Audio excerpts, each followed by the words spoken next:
Hai, Assalamualaikum semua. Welcome back. Sebelum ni kita dah bincang pasal career preparation kan. So sekarang benda yang paling common orang tertanya-tanya adalah, okay, aku dah explore, aku dah prepare, and next step aku nak kena buat apa. So apa sebenarnya target kerjaya aku kan. So there is where career objective comes in. Okay, so career objective bukan ayat fancy yang nak letak dalam resume je. It's about knowing what you aiming for, at least for now kan. So dalam video ni kita akan bincang apa career objective yang sebenar, kenapa career objective ni kena realistik, bukannya idealistik semata-mata, and cara kita bina objektif yang masuk akal, dan macam mana kita nak adjust bila keadaan berubah kan. So remember, career objective bukan janji seumur hidup okay? It's a direction, not a prison. Okay, first thing first, apa tu career objective kan? First kali kita kena faham konsep dia dulu okay? Career objective ni adalah clear direction yang clear direction of what you want to work in the future kan. So it answer a simple question like, aku nak kerja dalam bidang apa, aku nak role yang macam mana, dalam tempoh yang terdekat apa yang aku nak capai kan. Career objective ni bukannya macam, oh aku nak jadi CEO umur 25. Umur 25 aku nak ada aku nak ada banyak cawangan gitu kan. Aku nak kerja paling senang tapi nak gaji besar. Tak, itu mana ada kerja senang gaji besar guys kan. So that's a dream, not objective. Tak apa, kita boleh berangan okay, angan-angan free kan. Tapi tak sesuai untuk buat kita punya objektif kan, career objektif kita.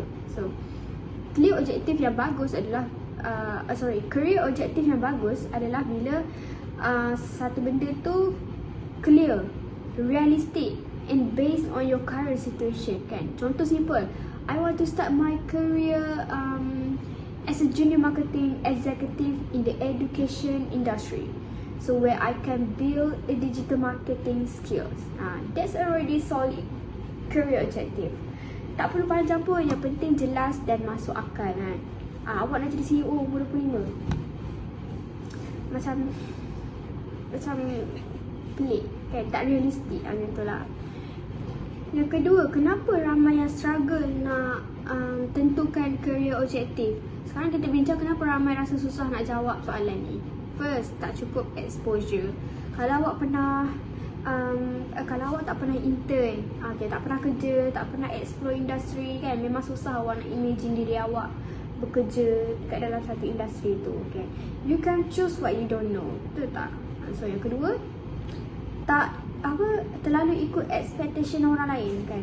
Ada yang pilih objektif sebab mak ayah yang nak kan, kawan-kawan pun buat juga macam ni, jadi saya pun nak ikut kan. Society cakap kerja ni stabil lah macam tu. Jangan ikut cakap orang lain lah kan, itu dia punya journey dia sendiri. Kalau awak ikut orang tu, sama ke awak dapat orang tu? Tak kan, tapi awak boleh gunakan as inspiration kan. So nanti bila you ikut apa yang orang lain buat, macam saya ikutlah kawan-kawan saya buat, kawan saya buat macam ni, okey je dia kan, dapat gaji besar je kan, you ikut. Tapi bila masuk kerja, rasa kosong, rasa burn out, tak tahan, berhenti, belum cukup setahun dah berhenti, gitu.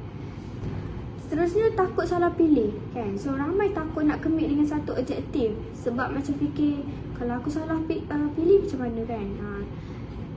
Tapi sebenarnya almost everyone adjust their career objective along their way kan. Tak semesti macam orang tu dah setkan dia punya objektif macam ni, akan follow sampai 5 tahun ke depan. Tak, ada je dalam masa 5 tahun tu kadang-kadang berubah sikit ke kan, tukar sikit ke apa ke kan. So kalau awak tunggu sampai awak yakin 100%, bila awak nak start awak punya career objektif kan. Let I say, career objective is a starting point, not a final destination. No. And sekarang cuba awak fikir, kalau awak baru je graduate ataupun nak tukar kerja dalam 6 ke 12 bulan akan datang kan, kerja macam mana yang awak rasa paling sesuai untuk diri awak sekarang kan. Tak perlu pun kerja yang bagus-bagus, just being honest with yourself Okay, now kita masuk tu cara bina career objektif yang realistik. Macam mana kita nak bina career objektif yang realistik? Aku bagi 4 simple step. Yang pertama, kenal diri sendiri, kan? Self assessment. Tanya diri apa skills yang ada sekarang, kan? Aku suka kerja yang macam mana, aku apa kemahiran aku, apa kelemahan aku, kan? So career objektif yang baik align dengan realiti diri awak sekarang. Yang kedua, faham job market. Guna apa yang kita belajar dalam video sebelum ni. Tengok dekat job description, kan? Tengok job description dia apa dia punya required skills, kan? Entry level roles, kan? So tanya diri sendiri, dengan apa yang aku ada sekarang, dengan skills yang aku ada sekarang, role apa yang paling logik untuk aku kerja, untuk aku aim, gitu. So not a dream role, entry role, kan? Nanti lama-lama awak akan dapatlah kerja impian awak, kan? Macam tu. Yang ketiga, think short term, kan? Not lifetime, bukan selama-lamanya, short term dulu, dalam 2 ke 3 tahun lah, macam tu.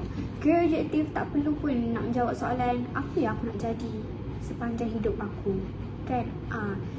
Cukup jawab apa next step aku, dah kira okey. Contoh, first job after graduate, rule untuk 1 ke 3 tahun yang pertama. Skill yang nak bina dalam tempoh tu, kan? So fikir secara ringkas dalam short term, bukannya selama-lamanya, okay? Yang keempat, make it flexible. A good career objective has room to grow. Contoh macam I aim to start in HR as a recruitment executive, kan? And later explore other HR functions based on my interests and strengths. Ada direction, tak perlu pun nak macam berbelit-belit sangat, kan? That's realistic, okay? Okay guys, jom kita tengok contoh ringkas. Contoh yang pertama, business atau marketing, kan? I want to start my career as a junior marketing executive, focusing on digital marketing to gain hands-on experience and improve my communication and analytical skills. Itu contoh je lah, kan? And banyak lagi contoh-contoh yang lain yang awak boleh tengok, kan? Okay guys, quick recap. Career objective is a direction, not a final answer. Objektif yang baik adalah clear, realistic and flexible. Okay, kita boleh bina objektif based on diri sendiri. We need to think short term, okay, not a lifetime. And most importantly, it don't need to be a perfect plan, okay? Just need to be a reasonable next step. Alright, so take it one step at a time. Career is built, not magically found. Okay? And see you in the next video.